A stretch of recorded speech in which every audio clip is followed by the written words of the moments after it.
E começaremos o debate com a doutora Regina Madaloso. Seja bem-vinda, doutora, mais uma vez. E podemos agora começar o debate do tema trabalho. Muito obrigada. Eu agradeço muito o convite e eu fiquei super honrada em ser chamada para falar disso. Eu trabalho com mercado de trabalho e... Posso ficar em pé? Eu trabalho com esse tema faz muito tempo e, aos poucos, eu fui saindo de mercado de trabalho amplo e entrei no tema de mercado de trabalho para as mulheres. Porque a gente tem alguns diferenciais ainda hoje no nosso país que tornam possível que a gente analise separadamente o mercado de trabalho de cada um dos sexos. O que acontece na minha exposição é que eu vou focar muito nisso. Então, eu vou focar em alguns temas que talvez não sejam exatamente iguais aos temas da mesa, mas que são bastante relacionados porque as consequências são juntas. Eu escolhi 3 pilares principais para falar. A questão da informalidade e trabalho precário, que atinge todo mundo, mas atinge ainda mais as mulheres. A questão da discriminação, e aqui é a questão mais ampla, não se fala só de homens e mulheres, mas se fala da questão de raça, de cor, de portador de deficiência. E o trabalho com o cuidado, que é o tema que, ultimamente, eu mais tenho me dedicado. Quando a gente fala do trabalho com cuidado, é o trabalho que a gente tem dentro de casa, da produção doméstica, do trabalho doméstico e do cuidado com crianças e idosos, que alguém vai fazer. Hoje em dia, quem fazem, geralmente, são as mulheres. Começo pelo primeiro ponto, que é a questão da informalidade e o trabalho precário, porque aqui o meu interesse maior era saber quem é que tem trabalho precário, se tem alguma identificação, algum grupo que sofra mais do que outro grupo. E aí eu fui atrás dos dados. O primeiro dado que a gente tem aqui é o dado da PNAD. E a PNAD é a Pesquisa Nacional de Amostras por Domicílios, do IBGE. E eu fui acompanhando a questão de emprego e desemprego no Brasil. Por que a PNAD? Porque nos outros dados oficiais a gente só tem o emprego formal. E no Brasil a gente tem uma parcela muito grande de trabalho informal também. Então, quando a gente olha do início de 2017 até o terceiro trimestre deste ano, a gente tem 91 milhões de pessoas empregadas. Só que o número de baixo é quase 13 milhões de pessoas que estão desempregadas. Esse é o potencial de pessoas que a gente tem para trabalhar, em idade de trabalho, que não estão trabalhando e que estão procurando emprego. Isso é super importante quando a gente fala de desemprego, porque as pessoas precisam perceber que só contabiliza como desempregado a pessoa que legitimamente procura emprego.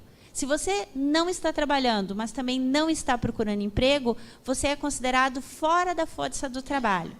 Nós temos quase 13 milhões de pessoas que continuam procurando emprego. Quando eu olho a questão do emprego, então ali é só quem está empregado, aqueles 90 milhões de pessoas empregadas. Vamos olhar onde elas estão trabalhando. Na parte de cima da minha tabela, eu dividi por setores, que é como a PNAD faz, como o IBGE faz. Então, eu tenho o setor privado com carteira assinada, eu tenho o trabalhador doméstico com carteira assinada, setor público, onde eu incluí os militares estatutários, e os empregadores, que é uma questão se a gente chama o empregador de totalmente formal ou não, mas colocamos ele como formal.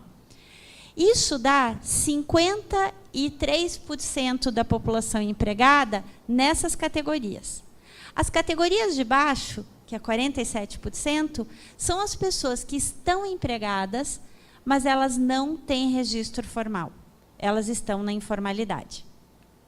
Então, eu tenho uma parcela muito grande de pessoas que, embora hoje em dia se declarem como empregados, eles estão sofrendo a informalidade. Eles não têm direito trabalhista, eles não estão contribuindo com a Previdência, eles não estão se preparando para quando eles ficarem mais velhos, eles estão tendo espaços de trabalho sem justificativa, que torna o trabalho deles cada vez mais precário, a contribuição deles cada vez mais precária.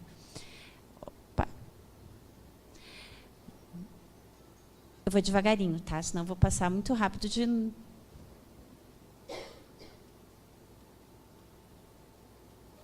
Consegui. E aqui eu fiz uma divisão diferente. O que eu fiz? Eu peguei a última PNAD do último trimestre, a PNAD contínua, e eu separei, dentre todas as pessoas que declaram estar em emprego formal, qual é o percentual de cada uma dessas categorias. Por exemplo, qual é o percentual de pessoas negras, que são pretas ou pardas, que estão no setor formal.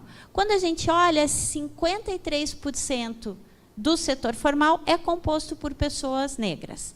Na população brasileira, 60% das pessoas se autodeclaram negros.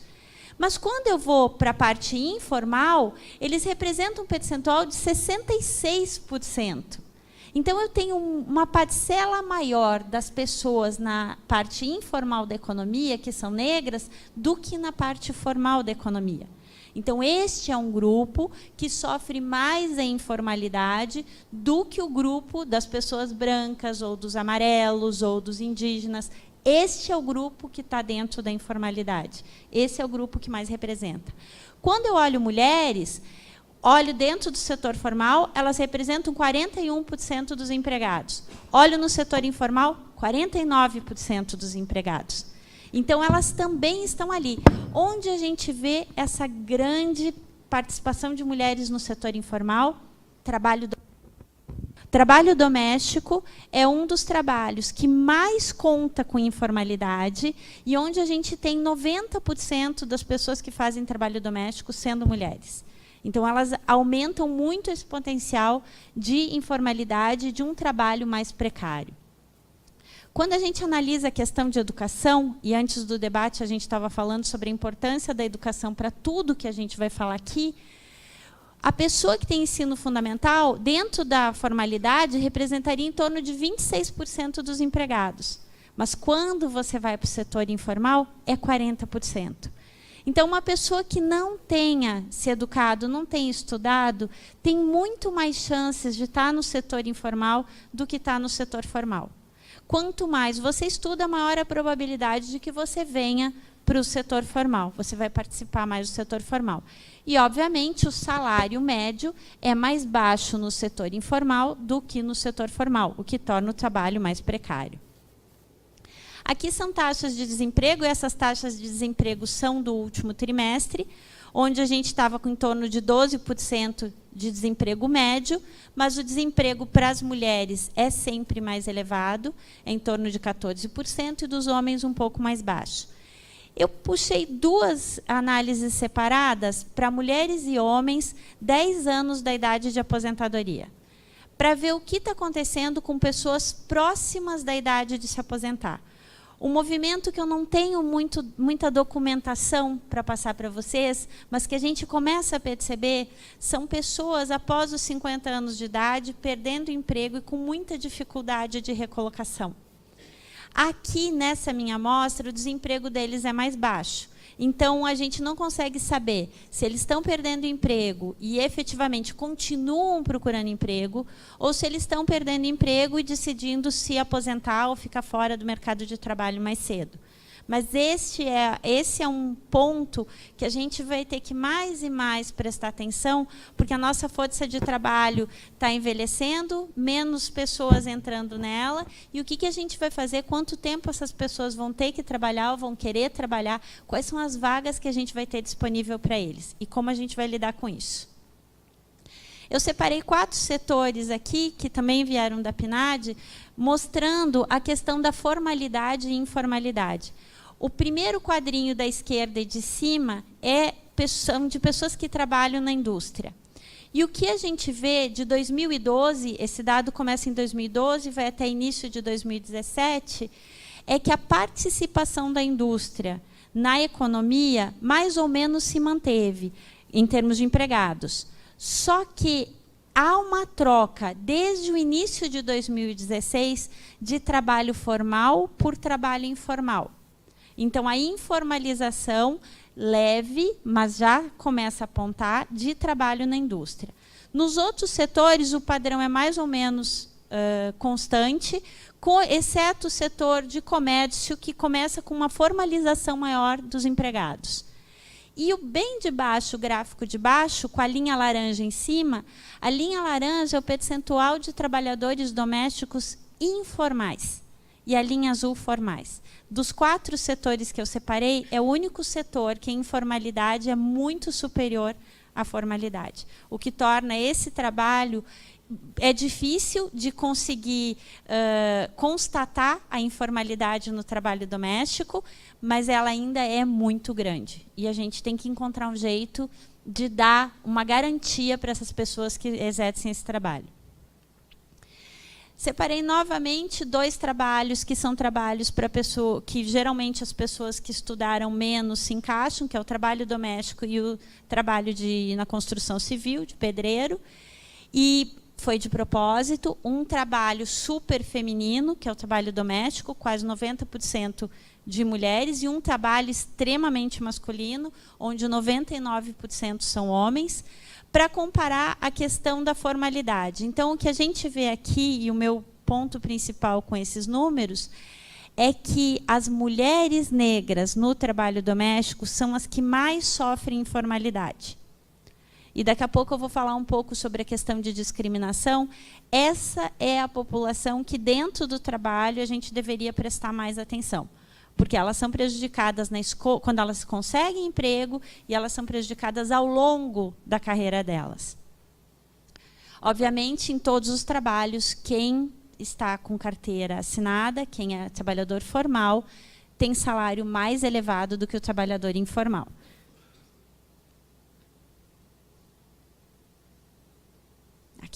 E aí eu trago algumas ideias para a gente pensar na questão da informalidade e na questão da precariedade de vínculo.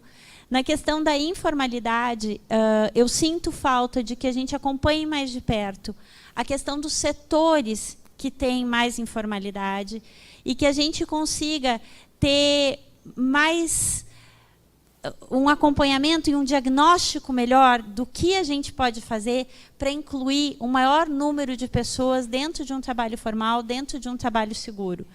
Eu vejo como muito importante o incentivo para que continue tendo contratação via vínculo formal, principalmente das categorias que mais sofrem do desemprego. Hoje em dia são os jovens e as mulheres, são os que mais procuram emprego e não encontram. E a questão de como é que a gente continua os programas de inserção de jovens no mercado de trabalho, privilegiando que eles continuem estudando.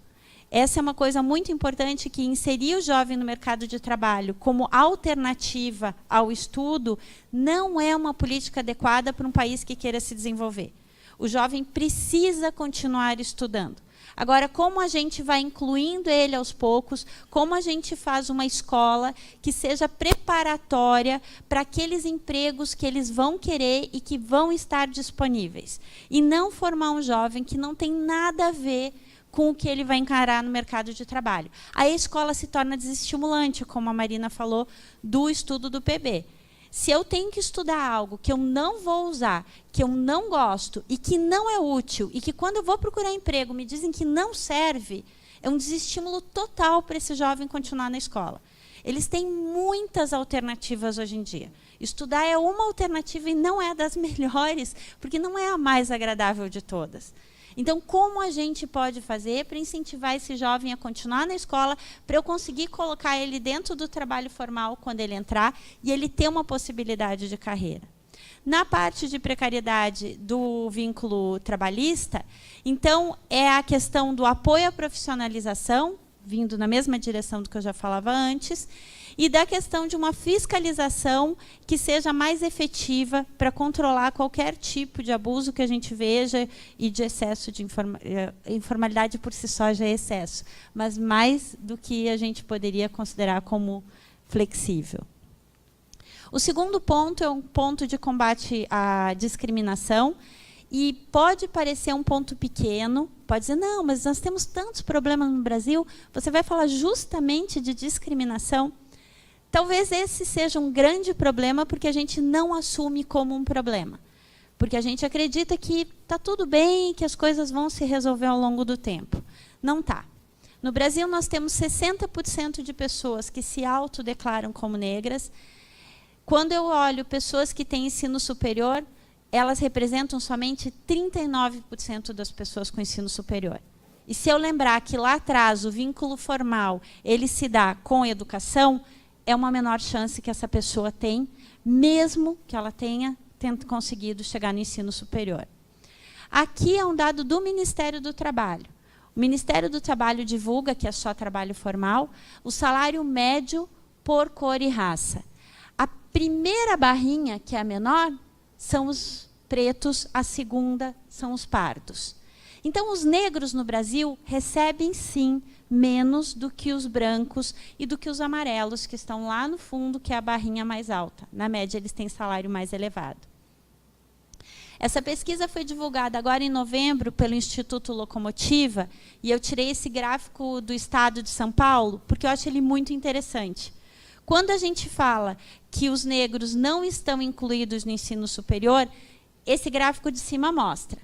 Quando eu olho ensino superior, 18% das pessoas que têm ensino superior são homens brancos, 6% são homens negros.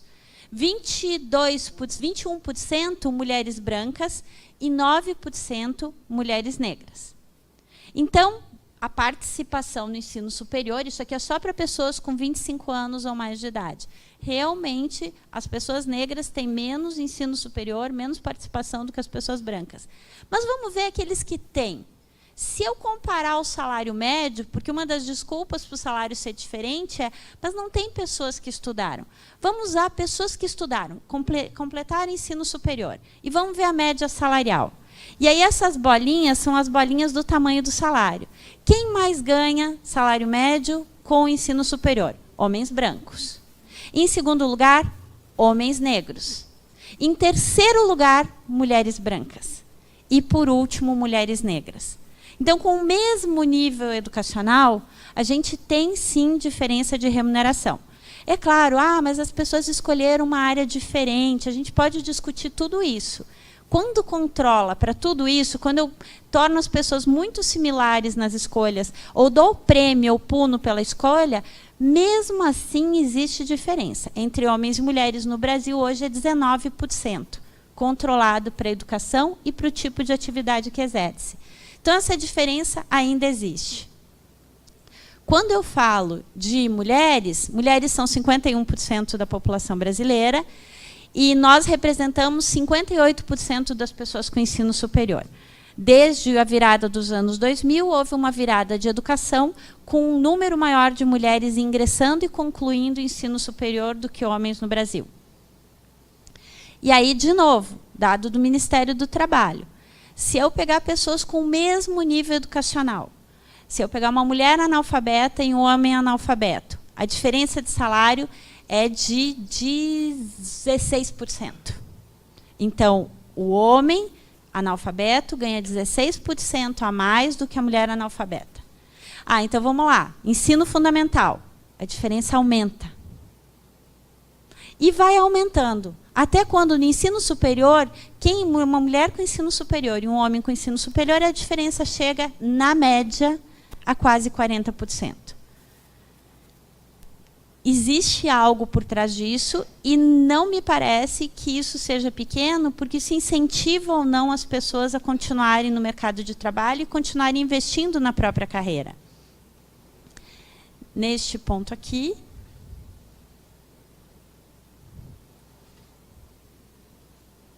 já vai passar, passou. Então, eu abro duas propostas diferentes. Uma da questão do envolvimento das empresas. A gente já tem no governo, embora está um pouco parado, um programa chamado Proequidade de Gênero e Raça. Ele é conduzido pela Secretaria de Políticas das Mulheres. Não é um programa de fiscalização. As empresas voluntariamente participam, elas entregam dados, elas são comparadas com outras empresas, elas são visitadas, é dado auxílio às empresas de forma como elas podem tratar menos discriminatórias pessoas dentro do mercado de trabalho.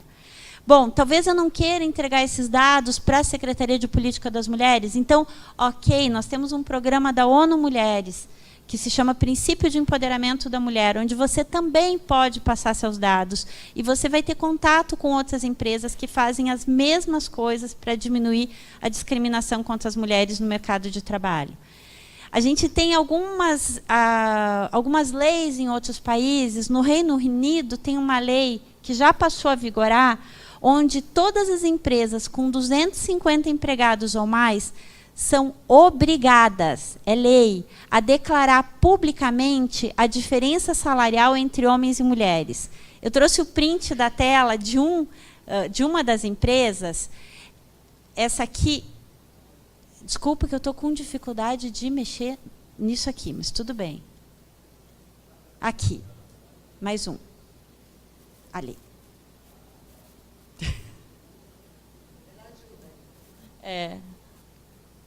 Tem que voltar. Mais um. Aí, obrigada. Essa empresa aqui, eu não coloquei o nome dela, mas se vocês entrarem na internet, no site, você consegue acessar todas as empresas pelo nome.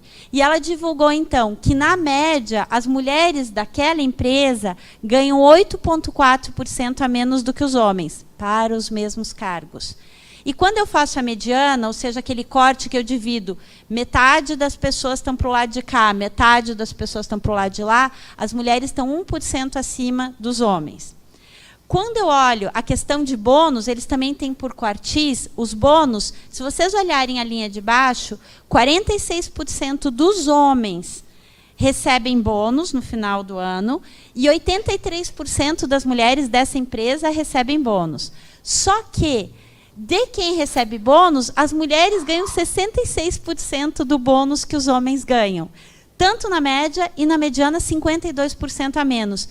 O que isso faz? Isso faz a empresa, pelo menos, se dar conta que ela está pagando diferente. Porque eu, Regina, não acredito que elas façam isso de propósito. Meu princípio não é que isso aconteceu, é mulher ou é negro, eu vou pagar menos. Não. É alguma coisa que está por trás, algum viés que a gente tem, é algo que conduziu a gente a pagar menos, só que se a gente não medir, a gente não vai conseguir mudar. E um dos jeitos de medir é obrigar as empresas a medirem. E, por fim, tem as questões de processos seletivos, eu trouxe só um exemplo, mas existem diversas políticas que a gente poderia incentivar as empresas a adotarem. Hoje em dia tem várias empresas que adotam leitura de currículo sem saber o nome da pessoa. Por que isso é importante? Eu não sei se é um homem ou uma mulher. Pelo nome, muitas vezes, eu consigo identificar a raça. Pelo endereço, eu consigo identificar a classe social. Eu tiro essas informações que não são relevantes para definir se a pessoa vai trabalhar bem ou não, e eu julgo o currículo da pessoa. Acontece que essas iniciativas são pouco divulgadas. E a gente tem várias outras que também são poucas divulgadas. Onde é que a gente vai abrir um espaço para debater essas coisas e todas as empresas, não só aquelas que já estão preocupadas com a questão de equidade em todos os tipos de minoria, mas para todas as empresas do país saberem que elas podem fazer isso e que é uma alternativa. E aí eu entro no meu último tema, que é o tema da questão de cuidado. Porque a gente precisa de pessoas, as pessoas nascem, elas têm que ser cuidadas até chegarem no mercado de trabalho, que é onde a gente está debatendo agora, e depois elas envelhecem e a gente cuida delas até o final. Alguém tem que fazer esse serviço. Então, esse dado aqui é da PNAD de 2012, que era o dado que eu tinha, mas a gente pode fazer para qualquer PNAD. Olhem que interessante. A primeira linha azul, bem de cima, é a participação no mercado de trabalho para homens por quintil de renda. Então, o número que está bem para a esquerda são as pessoas mais pobres. O número que está bem à direita são as pessoas mais ricas. E se você olhar a linha de baixo, é o percentual de pessoas empregadas. Eu tenho uma diferença, que é o desemprego, pessoas que estão no mercado, mas não estão trabalhando. As duas linhas de baixo é a mesma coisa, só que para mulheres. Então, quando eu olho uma mulher de baixa renda, eu vejo que ela participa menos do mercado de trabalho e que ela está menos empregada no mercado de trabalho, tanto com relação ao homem que está no mesmo quintil de renda, quanto com relação às mulheres que estão na renda mais alta. Então, eu tenho um percentual de 35% de mulheres empregadas no primeiro quintil de renda, onde eu mais necessito de renda, e eu tenho 80% de emprego nas mulheres no quintil mais alto. Isso, para mim, é um grande problema. Porque onde eu vejo, onde eu tenho que possibilitar que a pessoa possa participar do mercado de trabalho, é onde eu não estou vendo ela trabalhar. Pensando nisso, a gente fez uma pesquisa, foi financiada pela FAPESP, eu fiz junto com uma coautora minha da Universidade de Miami, nós entrevistamos 400 famílias, 300 famílias com pai e mãe dentro de casa e 100 famílias só com mãe, mas com criança até 6 anos de idade, tinha que ter menos de 6 anos de idade. E a gente fez uma série de perguntas. Uma das perguntas que a gente fez é para quem está desempregado, por que é que você não está trabalhando? Quando eu olho para os pais, existe um 40% ali que diz que é por preferência. Eles estavam recebendo seguro-desemprego ou estavam doentes. Mas 60% não estavam trabalhando porque não encontravam emprego. Quando eu olho para as mães, tem a preferência sim. Tem mães que preferem ficar em casa. Mas eu tenho, olha ali nas mães não casadas, 35% não encontra trabalho, mas 25% é um quarto das mulheres, mães solteiras desempregadas. Elas não podem trabalhar porque elas não têm onde deixar os filhos. Porque elas não têm quem cuide dos filhos dela. Quando eu olho para as mães casadas, o percentual é menor, mas é 21% delas que não pode trabalhar. Então, tem algum problema no nosso sistema onde eu não possibilito que pessoas... Essas pessoas que a gente entrevistou são da classe social mais baixa de São Paulo, só na cidade de São Paulo. São essas pessoas que precisam trabalhar, mas elas não conseguem, porque elas não têm onde deixar os filhos delas. E aí, ontem, foi divulgado um dado do IBGE falando sobre os jovens nem, que nem estudam, nem trabalham. Pegaram pessoas entre 16 e 29 anos de idade e foram perguntar por que eles não estão trabalhando e por que eles não estão estudando, porque essa seria outra alternativa. Entre os homens, a resposta é de que eles não estão conseguindo emprego, ou que os empregos que eles encontram não são bons o suficiente, ou que eles estão participando de processo seletivo. Entre as mulheres é que chama atenção. 35% dessas jovens não estão trabalhando nem estudando porque elas têm que cuidar de casa, filho ou de algum parente. Eu tenho 35% de jovens que eu quero formar, que eu quero colocar no mercado e que podem gerar renda para a gente, como país, que não estão trabalhando porque elas estão cuidando do serviço de dentro de casa. E ali elas vão ficar. Então, para mim, uma questão super importante é a questão da licença parental, para a gente começar a equilibrar tudo isso. Eu vejo ainda muito atraso na nossa legislação. Nós temos uma licença maternidade de 4 a 6 meses, uma licença paternidade de 5 dias corridos a 15 dias. Isso, por si só, já mostra que, como sociedade, a gente acredita que o papel do cuidado da criança é da mulher, quando, na verdade, se a gente quer uma participação das mulheres no mercado de trabalho e a gente quer um tratamento igualitário, a responsabilidade é dos dois. Existem algumas coisas que só as mulheres fazem, só nós ficamos grávidas, só nós damos de amamentar para as crianças. Mas existem diversos outros trabalhos que podem ser feitos por homens e mulheres. A gente não incentiva isso dentro da nossa sociedade. E a questão de educação. Não é possível a gente querer incluir essas mulheres no mercado de trabalho se não houver vagas em creches, pré-escolas e escolas, não só em período parcial, mas em período integral. Nós precisamos disso, e aí a escola tem que ser uma escola que as pessoas se sintam confortáveis de botar os filhos lá. Essa escola que é violenta, que eu ponho meu filho e eu não sei como ele vai voltar para casa, não é uma escola que serve. As pessoas precisam de escolas boas e de qualidade e que elas possam deixar com confiança os filhos delas para elas poderem voltar a trabalhar. Esses são os meus pontos, eu agradeço a oportunidade de poder falar sobre eles.